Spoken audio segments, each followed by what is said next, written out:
Nós estamos hoje conversando com o embaixador brasileiro, Evaldo Freire, que trabalha na Embaixada da República da Guiné Equatorial. Ele está na embaixada desde 2015 e ele vai falar um pouco para a gente sobre o país e como o Brasil trabalha hoje na República da Guiné Equatorial para promover a língua portuguesa. Ele também foi um grande parceiro em 2018 para incentivar a participação da primeira atriz da Guiné Equatorial no Festilipe, e ele vai contar um pouco dessa experiência para a gente. Como vai, embaixador? Tânia, tudo bem? É sempre um prazer estar de novo retomando contato com você, sobretudo sabendo de todo, sabe, a grande dedicação que você tem dado aqui para a promoção das relações culturais entre o Brasil e a Guiné Equatorial e, sobretudo, né, com essa iniciativa maravilhosa que é o Festilipe, e essa união de laços entre os 9 países que compõem a comunidade de países de língua portuguesa por intermédio da realização de um festival de cultura tão importante quanto o que você tem promovido. Então, com satisfação, né, que relembro os nossos idos de 2018, quando foi, então, a primeira vez que tivemos a participação da Guiné Equatorial num evento cultural, num contexto da CPLP. Foi o primeiro de todos, né? Como você sabe, eu fico mais orgulhoso ainda que aconteceu no momento que nós estamos aqui na Embaixada. Eu sou o terceiro embaixador do Brasil na Guiné Equatorial e num momento assim especialmente importante, né? Estamos agora com novas instalações, a chancelaria está sendo recentemente mudada agora para instalações bem melhores e, ao mesmo tempo, estamos tentando por aí também aproveitar os novos espaços para também promover mais cultura, que é uma coisa importante. E certamente vamos contar com a sua futura parceria com a gente aqui, trazendo outros artistas e o que for possível, aproveitando o palco que nós temos nas nossas novas instalações para demonstrações de união entre os países da CPLP. Vamos fazer um pocket do Festilipe, embaixador, um festival pequenininho com atores de todos os países presentes aí com os atores da Guiné Equatorial. Vai ser sensacional. E pode ficar certo que isso vai atrair muita gente aqui, mais ainda do que o que foi promovido na época quando a Helena foi ao Rio de Janeiro, por conta do 10º Festilipe, né? Mas, enfim, o que eu quero, na verdade, também ressaltar é que isso tudo acontece porque há um fator em comum entre os nossos países, né? E que esse fator, principalmente em comum, tem base em laços históricos. É importante a gente ter presente que a Guiné Equatorial ela foi trocada por Portugal por Florianópolis. Florianópolis pertencia, naquela ocasião, à Espanha, né, por conta de debates e por conta de, em outras palavras, discussões diplomáticas, territoriais envolvendo Espanha e Portugal na época.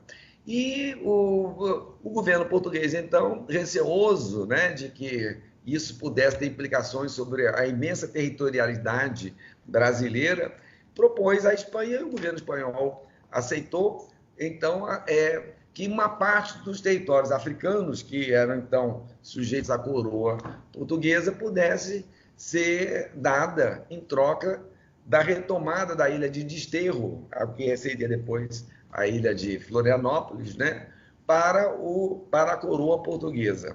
E assim, né, a Guiné Equatorial, a partir de 1774, se não me falha a memória, passou a pertencer à Espanha. Até então, desde o final do século XV até o meados, portanto, século XVIII, 1770, um pouco depois dos meados do século XVIII, a Guiné Equatorial pertencia à coroa portuguesa. E daí se explica o fato de que você tem aqui o português também como uma das línguas que formam o país. Na verdade, hoje é um país que é basicamente constituído de línguas étnicas e principalmente uma língua de união principal, que é o espanhol, que é a língua oficial, a primeira língua oficial. Tem como segunda língua oficial o francês. E para que a Guiné Equatorial pudesse participar da comunidade de países de língua portuguesa, o português também passou, a partir de 2010, também a integrar o conjunto de línguas oficiais do país. Né? Então, desde 2010, o português é também uma língua oficial da Guiné Equatorial. Esse processo era necessário, esse processo de entrada da língua portuguesa, né, como oficial, era necessário para que o país posteriormente pudesse ser aceito como integrante da comunidade de países de língua portuguesa, o que veio a acontecer em julho de 2014. Então, desde julho de 2014, a Guiné Equatorial é membro pleno da CPLP, mas desde 2010 o português já é uma língua oficial. Agora, iniciativas como essas, sobretudo aquelas que reforçam os laços culturais, são fundamentais para despertar um interesse, né?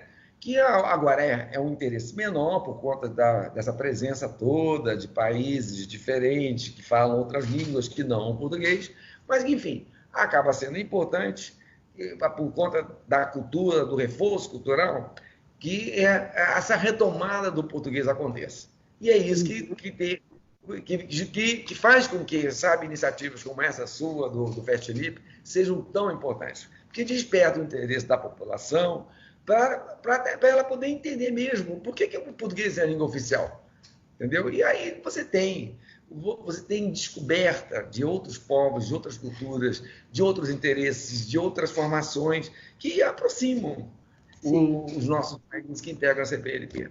Então, este é um país que tem essas características, né? Um país, portanto, que tem diversas línguas étnicas próprias, a maior delas é o Fang, né?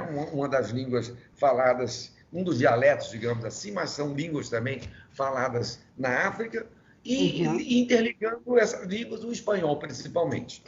Fala-se francês também, e muito futuramente vamos ter também o nosso português, aí firme e forte, para também contribuir para essa unificação entre as línguas faladas aqui do país. Tá? Agora, eu tenho uma... Fale. Eu tenho uma curiosidade, que quando a Helena esteve no Brasil, ela foi muito bem recebida, foi uma experiência muito rica, porque ela integrou um elenco com 9 atores dos 9 países da língua portuguesa e se integrou perfeitamente. No final, ela já se arriscava a se comunicar em português. E eu também sei que a população da Guiné Equatorial é uma população que, na época da colonização do Brasil, nós tivemos também alguns escravos que vieram da Guiné Equatorial. Então, com certeza, né, embaixador, no Brasil, nós tenhamos uma influência também da população da Guiné Equatorial que acabou vindo para o Brasil nessas circunstâncias, e muitos devem ter vivido e criado famílias aqui, então com certeza eles devem compor também essa história do Brasil, né? Olha, com certeza, você sabe que há pouco tempo atrás, cerca de uns 3, 4 anos, logo quando eu cheguei, eu me recordo de ter visto um programa que a Globo News mostrou, em que se procurava identificar da onde é que viria o DNA brasileiro. E aí foram colhidas amostras de diversas regiões do Brasil, de brasileiros, né, que julgavam ter alguma etnia africana no seu sangue. Né? E de diversas áreas da África foram identificados, então, os DNAs distintos africanos dentro do DNA do homem brasileiro. Moçambique, Senegal, Guiné-Bissau, Gana, Angola e, last but not least, da Guiné Equatorial. E você sabe quem é que apareceu na Guiné Equatorial?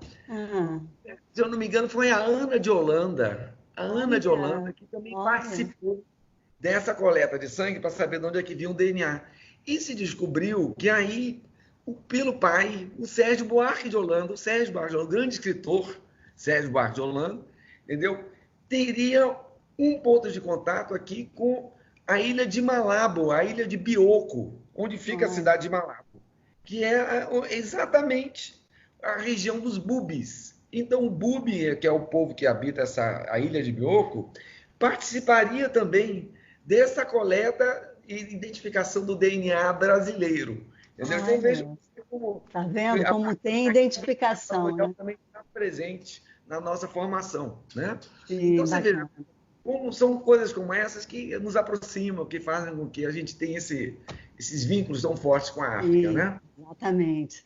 Embaixador, que tipo de trabalho, existe iniciativas aí na Guiné Equatorial do Brasil para incentivar a língua portuguesa? Quais são as outras iniciativas que estão acontecendo aí nesse aspecto de poder estar levando e fomentando a nossa língua aí? Olha só, com certeza. Antes de tudo, nós temos aqui já há bastante tempo, há quase 10 anos, aulas grátis de português que são dadas na embaixada, sabe? E com turmas de 100 alunos, temos um total de 100 alunos aproximadamente, frequentando essas aulas.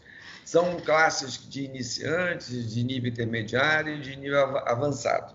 3 tipos de classes que nós damos de segunda a sexta-feira na embaixada.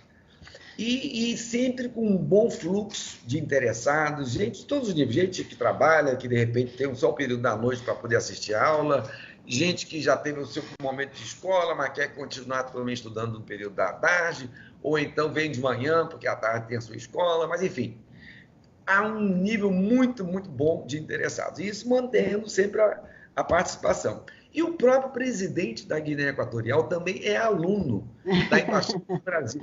É aluno do professor da Embaixada. Bom exemplo. O professor Emanuel. Então, veja você como o Brasil também está perto, também pelos laços culturais do dirigente máximo desse país, né? O que também vincula, que aproxima mais as relações entre o Brasil e a Guiné Equatorial, né? Então, por aí você tem vínculos que vão desde, sabe, o fomento da língua portuguesa. Agora mesmo, há cerca de 2 anos, começamos também um momento muito importante, novo, aqui da presença brasileira, que é através do programa Estudante Convênio.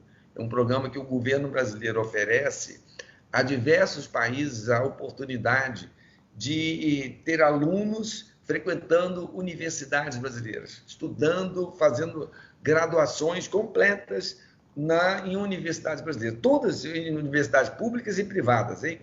As privadas, aquelas que participam do programa Estudante Convênio. Mas tem cerca de 100 universidades brasileiras participantes desse programa, do PEC-G, como a gente chama, Programa Estudante Convênio de Graduação. Tá?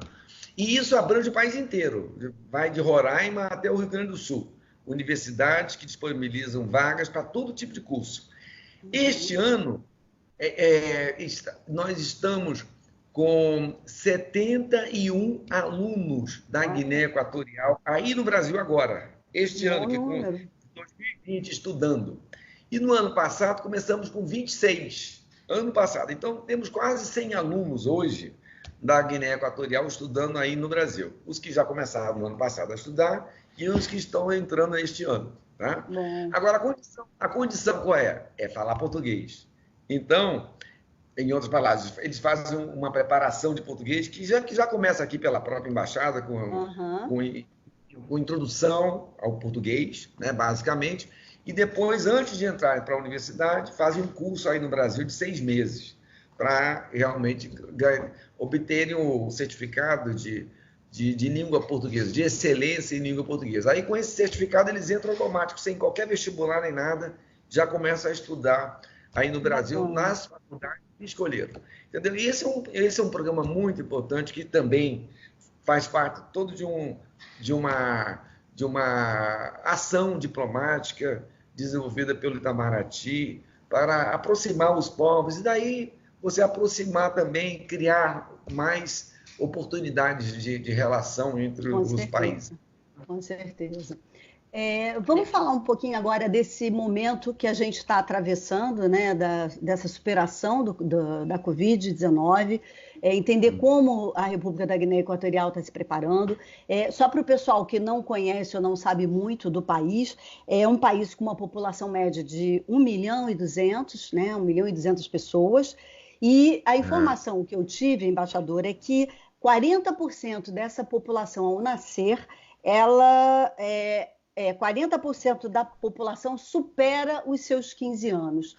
O restante não. Então, ao meu ver, a população da Guiné Equatorial é uma população jovem, o que, por um certo ângulo, pode colaborar agora no controle da doença para se cuidar dos infectados aí no país da Guiné Equatorial. Fala um pouco sobre isso, por favor. Pois não. Olha só, Tânia, na verdade, assim, se você quiser pegar assim, um espectro demográfico da Guiné Equatorial, a gente tem que ter presente que, em geral, as famílias aqui têm 8 filhos, né? 8 filhos. E todos vivem dentro da mesma casa. Tá? E tem uma tradição também de parentes, avós, também convivendo juntos, né? Geralmente são famílias grandes dentro de ambientes que também não são tão amplos assim, mas de qualquer maneira as crianças têm acesso à escola. Uma coisa importante dizer, viu? Porque muitas vezes a gente tem uma visão falsa da realidade aqui da Guiné Equatorial. A Guiné Equatorial é um país que tem os seus desafios, como um país que de repente até poderia ser comparado ao que o Brasil foi há uns 50 anos atrás. Tá? Um país assim, que estava ainda num estágio de desenvolvimento muito inicial, tá? Que, no nosso caso, por ser um país maior, com muito mais riquezas, você também tinha vivido esse estágio, mas não, digamos assim, como se poderia identificar como um desafio maior, tá? No caso brasileiro. No caso deles, hoje, é um país onde você tem pobreza, mas você não tem miséria. Tá? Você tem acesso à educação, que não é uma educação de qualidade fantástica, não é, mas você não tem crianças andando na rua sem alimento, você não tem crianças sem acesso à escola. Tá? O índice de alfabetização aí é alto, né, embaixador? Por incrível que pareça, olha, estatísticas da Unicef, tudo, dão conta de 93% de índice de alfabetização. Então, não é... Nós temos ainda, nós brasileiros, temos ainda uma porcentagem de 10% de analfabetos. Você vê, para uma população de 210 milhões de habitantes, 10% é muita coisa. Entendeu? É claro que nós estamos falando, o índice de alfabetização é contado a partir de 14 anos em diante. Né? Se até 14 anos for alfabetizado, então você é considerado analfabeto. Mas considerar quem é alfabetizado ou não. Mas, enfim, no caso aqui da Guiné Equatorial, você tem um índice elevado de alfabetização. Há, claro, carências de você processar melhor o conhecimento. Eles ainda não têm ainda uma cultura de empreendedorismo, como já há no nosso país, por exemplo. Entendeu? Então, eles estão muito acostumados, sabe, a ter indicações de como proceder. Entendeu? E é essa cultura que está sendo desenvolvida. Agora, isso tudo para poder dizer uma coisa. Diante dos desafios que agora surgem com o coronavírus, né? O coronavírus o primeiro caso de coronavírus ocorreu aqui oficialmente no dia 13 de março passado. A partir desse momento, o governo começou a adotar diversas medidas de restrição à circulação de bens e de pessoas. Principalmente, interrompeu todos os voos a partir do dia 15 de março, durante um mês. Nenhuma companhia aérea pode voar para cá. Aqui você tem 5 grandes companhias aéreas voando para cá. Você tem a Turkish Airlines, voando de Ankara para Malabo, você tem a Air France, voando de Paris para cá, você tem a Lufthansa, voando de Frankfurt para cá, você tem a companhia deles local, a Ceiba, com bons aviões, diga-se de passagem, voando de Madrid, em Malabo, Madrid, para cá. E você também tem a Ethiopian Airlines, que voa de Addis Abeba para cá, mas que também tem a interligação de Addis Abeba com São Paulo. Né? Tem voos diretos. Então, a partir dessas conexões todas, você pode chegar até Malabo. Tá? Aí, isso tudo foi interrompido, desde o dia 15 de março não tem mais voos. Então, nós estamos agora realmente ilhados. A capital fica numa ilha e nós estamos ilhados literalmente, entendeu? Que bom, isso é o correto. Isso é o correto. Isso, contudo, não impediu que já haja 6 casos detectados do novo coronavírus aqui no país. Tá? Uhum. Esses casos existem, mas todos eles através de transmissões estrangeiras, de gente que foi para o exterior e voltou, ou de um caso de um estrangeiro que veio para cá, ou de um espanhol que esteve aqui, ou de um português que esteve aqui. Tá? Mas, no geral, ou de uma local, uma cidadã local, que esteve lá em Madrid, e que retornou e que, infelizmente, estava também infectada. Agora, as medidas que o governo tem tomado são medidas cada vez mais restritivas. Na medida que vão ampliando esses casos, começou com 1, depois 3, depois 6 e agora 9. Agora temos 9 casos detectados. Tá? Aí, o que é que o governo faz? Agora, olha, bares estão fechados, piscinas públicas estão fechadas, os restaurantes não podem ter mais de 10 pessoas ao mesmo tempo. Tá? Aqui, o transporte público é feito através de táxis, não existem ônibus. Existe uma espécie de minibus, né, como a gente chama. Esses minibus deve ser como em Guiné-Bissau, né? O táxi pega várias pessoas pelo caminho, é isso? É a mesma coisa. E aqui também tinha uma espécie de um micro-ônibus que estavam circulando e esses agora estão proibidos, os micro-ônibus. E os táxis que circulavam como se fossem lá na Guiné-Bissau, agora não pode levar mais do que um passageiro, por conta das restrições decorrentes do novo coronavírus, entendeu? Então, essas medidas estão cada vez mais, né, sendo repassadas para a população, que não é estimulada a andar fora de casa, só pode ir ao supermercado e farmácias só para compra de bens essenciais, entendeu? Então, são essas as medidas que estão sendo adotadas, que essas agora, por sinal, depois do 9º caso, que foi identificado no começo dessa semana, essas medidas entraram em vigor agora, a partir da última segunda-feira. Então, todas as medidas aconselhadas pela OMS estão sendo cumpridas na República da Guiné Equatorial nesse momento, nesse aspecto de quarentena? No primeiro momento, Tânia, a população ignorou, vamos ser francos. Havia ainda uma ideia de que isso não é comigo, isso é um problema com os outros, é um problema externo. É um problema do homem branco que vem para cá ou do estrangeiro que chega aqui.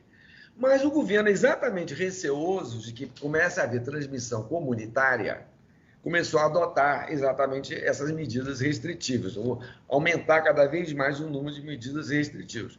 Porque até então a transmissão se dá, né, de estrangeiro, né, para cá. Sim. Mas se a situação começa a ampliar, a se espalhar mais, aí o caso de uma transmissão comunitária acaba sendo fatal, poderíamos dizer, e isso requer, então, outras medidas mais drásticas e complica muito mais a situação, né? Certo. Agora, então, você tem isso com o quê? Você tem isso com um quadro etário que você mencionou, né? De um país extremamente jovem, um país onde você tem 40% da população numa faixa etária até 15 anos de idade. Tá? Então, extremamente jovem. E, por outro lado, o tempo de vida, digamos assim, tempo de vida médio do equato guineense é de 64 anos. Também não é muito elevado. Não tem uma expectativa de vida muito elevada. Tá? E como o coronavírus incide principalmente nessa faixa, além dos 60 anos, entendeu? Mais ainda, né, em faixas mais elevadas etárias, então o governo tem as suas cautelas, né, ampliadas. Sim. Entendeu? Vai dar tudo certo se tomar todas as precauções, vai ficar aí a ilha preservada e vamos conseguir passar por isso, né, embaixador? Sim, querida, exatamente. A gente conversou um pouco, você tinha falado sobre um projeto do Maurício de Souza, de língua portuguesa, que chegou às suas mãos, que você teve acesso. Você pode falar um pouquinho desse trabalho do Maurício de Souza para a gente? Ah, mas com muito prazer. Foi bom você ter tocado no assunto, porque foi uma das grandes alegrias que eu tive recentemente, sabe? Há pouco tempo atrás, eu tive o prazer de receber uma edição especial do livro, novo livro da Turma da Mônica, que é Que Viagem lindo! aos Países da Língua Portuguesa. É uma edição específica que o Maurício de Souza fez, em que ele contempla exatamente a Turma da Mônica viajando pelos 9 países da CPLP. Que Tá? E lindo, aí embaixador. tem a nossa Guiné Equatorial aqui contemplada. Tem uma, tem uma historinha bonitinha, né, Oh, da Turma da Mônica, do Cascão, todo mundo passando por aqui, entendeu? Viajando, o Cebolinha e tudo. E o Bidu, eles todos aqui todos em eles contato com passaram as pela Guiné crianças. Equatorial, né? E todos aqui em contato com as crianças. E o mais interessante, nessa viagem, é claro que ele retoma os pontos de contato maiores que fazem com que a Guiné Equatorial seja também um país membro da comunidade, país de língua portuguesa, que é o resgate, né, das palavras de origem portuguesa no idioma falado em Ano Bom. Ano Bom é uma das ilhas que integram o arquipélago da Guiné Equatorial, além da parte continental dela, né? E interessante que o Annobonês é a língua falada na ilha de Ano Bom, que tem esse nome, Ano Bom, por causa dos portugueses, que descobriram a ilha no Ano Bom, no 1º de janeiro, e deram o nome da ilha de Ano Bom. E ela, então, foi incorporada, né, como parte da Guiné Equatorial, conservando o seu nome de origem, Annobon, em espanhol, mas mantendo basicamente a sua origem. E no Ano Bom e no Ano Bonês, né, a gente tem palavras como segunda-feira, terça-feira, quarta-feira, que são nada mais, nada menos do que as nossas segunda-feira, terça-feira, quarta-feira. Tem também escrever, que quer dizer o nosso escrever, entendeu? Tem rolê, que é correr, tem olá escola, que é hora da escola, sabe? Tem situações como essa que que são muito bacana. que nos fazem, né, recordar a importância de uma língua e a importância do que nos une, né? Sim, Que une os povos e nada mais tão significativo para unir os povos do que a palavra, né, comum. sim. O reconhecimento, a palavra, o diálogo, né, embaixador? E daí interessante, né? O nome do dialeto falado em Ano Bom nada mais é do que o Fadambom. Esse é o nome do Aham. dialeto deles, que é o falar do Ano Bom, Fadambom, né? Então são coisas assim que nos aproximam, e aí tem o Maurício de Souza com seus traços maravilhosos, Que com as crianças bacana. falando um pouquinho e Lindo. tratando um pouquinho dessa beleza que é o idioma Que comum. gracinha. Muito lindo o livro. Que Pois faça é. muito sucesso aí, que ajude a promover a nossa língua, esse trabalho maravilhoso do nosso Maurício de Souza. Você sabe que tem muita chance de que a gente possa, tem muita chance, é modo de falar até coloquial, mas com certeza esse trabalho sensacional do Maurício vai fazer parte da celebração do Dia Internacional da Língua Portuguesa, que, como você No sabe, dia é o 5 5. de maio, né? Dia 5 de maio, o Sim, Dia reconhecido pela Unesco, como agora o Dia Internacional da Língua Portuguesa. exato. E nós vamos celebrar, inclusive, fazendo edições especiais ou lembrando com muito carinho esse trabalho sensacional do Maurício, que Bacana. retrata a Turma da Mônica Vai pela representar muito bem a nossa oportunidade. língua aí na Guiné Equatorial no Dia da Língua. Com Embaixador, certeza. se tiver a possibilidade de mandar imagens da comemoração aí para a gente em vídeo, se for gravado, para a gente poder postar nos nossos canais para o pessoal também acompanhar de que forma que vai se comemorar a língua portuguesa esse ano aí, através da Embaixada do Brasil. Vai ser um prazer poder divulgar isso aqui. Com muita certeza, vai ser ótimo. Com certeza poderemos fazer. Tá Ótimo. bom? Seria bacana também se tiver algum grupo musical ou através do Fest Lip, que a nossa comemoração esse ano vai ser virtual, obviamente, ainda é o mais é o que a gente está prevendo. Seria bacana se tiver algum grupo cantando, algum coral, a gente poder filmar e transmitir também aqui para o Brasil e para todos os países que falam português. Mas aí a gente combina, ver o que vai ter aí pela frente. Esperamos que até lá essas preocupações todas envolvendo o coronavírus já tenham sido superadas. Esteja mais tranquilo. E, de qualquer forma, vamos celebrar. Se não no dia 5 de maio, de qualquer forma, em algum momento nós vamos fazer essa celebração. E o Bocamândia, o grupo teatral que esteve aí por ocasião do Festlip, que você tão bem promoveu em 2018, já está convidado para participar das nossas celebrações aqui. Nós vamos inaugurar novas instalações, fazendo inclusive alusão ao dia 5 de maio. Bacana. Embaixador, eu não tenho palavras para agradecer essa aula sobre a República da Guiné Equatorial que você deu para a gente. Falou com muita precisão, deu para entender muitas coisas que eu não compreendi e tenho certeza que quem assistir a nossa entrevista vai passar a se sentir mais próximo da República da Guiné Equatorial. E, para a gente encerrar, eu queria pedir se o embaixador pode trazer um pouquinho de arte e cultura, né, para todos esses países que estão aqui presentes, falando uma poesia, uma música, o que o embaixador preparou para a gente aí nesse final de entrevista. Dani, olha, preparou o modo assim, talvez, digamos, um pouco forte. Porque é um negócio. Preparo mesmo quem tem são os artistas, são aqueles que dominam a arte, entendeu? De nossa parte aqui, eu me lembro quando você tinha sugerido, né, que houvesse uma lembrança que evocasse, sabe, a arte brasileira, uma coisa que pudesse ter sempre presente, sobretudo você como grande promotora cultural, e que deixasse claro aqui a importância disso tudo, né, entre os povos. E o que me vem à cabeça dos meus tempos de estudo clássico, no meu saudoso Colégio Franco-Brasileiro, aí na cidade maravilhosa do Rio de Janeiro, foram aulas maravilhosas que eu tive de literatura da língua portuguesa, com uma professora dessas que ficam para sempre, né? A dona Marlene. E a dona Marlene era fã, assim como eu, para mim, do maior poeta da língua portuguesa na variante brasileira, que é o nosso Carlos Drummond de Andrade, sabe? Que sempre, acho que nada mais oportuno, então, evocando a Carlos Drummond de Andrade, do que lembrar também dos desafios, né, que a gente tem ao longo da vida. E acho que Drummond, nesse aspecto, ele é singular naquele poema dele memorável, de uma pedra no meio do caminho, né?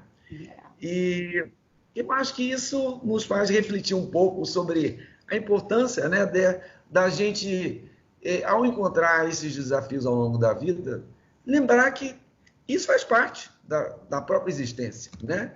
E que, ao mesmo tempo, como todo caminho, é uma coisa que está aí para ser superado, né? E a gente continuar neste caminho que é, de certa forma, a nossa existência, né? Que você, filosoficamente, poderá perguntar o que é, mas, enfim, é um caminho. Então, eu acho nada mais apropriado do que lembrar no meio do caminho de Drummond. Por favor. Tá bom? Então, no meio do caminho tinha uma pedra. Tinha uma pedra no meio do caminho. Tinha uma pedra no meio do caminho, tinha uma pedra. Nunca me esquecerei desse acontecimento na vida de minhas retinas tão fatigadas. Nunca me esquecerei que no meio do caminho tinha uma pedra. Tinha uma pedra no meio do caminho. No meio do caminho tinha uma pedra. Eu acho que com isso a gente fecha um pouquinho e pensa sempre na importância, né, de prosseguir a nossa jornada. Exato. Obrigada, embaixador, e que também você consiga seguir sua jornada aí com o sucesso que você tem tido na Embaixada do Brasil, representando o nosso país de forma tão importante para os nossos irmãos da República da Guiné Equatorial, e que a gente possa ainda colher frutos dessa parceria, desse trabalho para poder divulgar a língua portuguesa. Sucesso aí e sorte também nessa superação, nesse momento difícil que vai passar rápido, eu tenho certeza, embaixador. Com certeza, querido. Um prazer muito grande.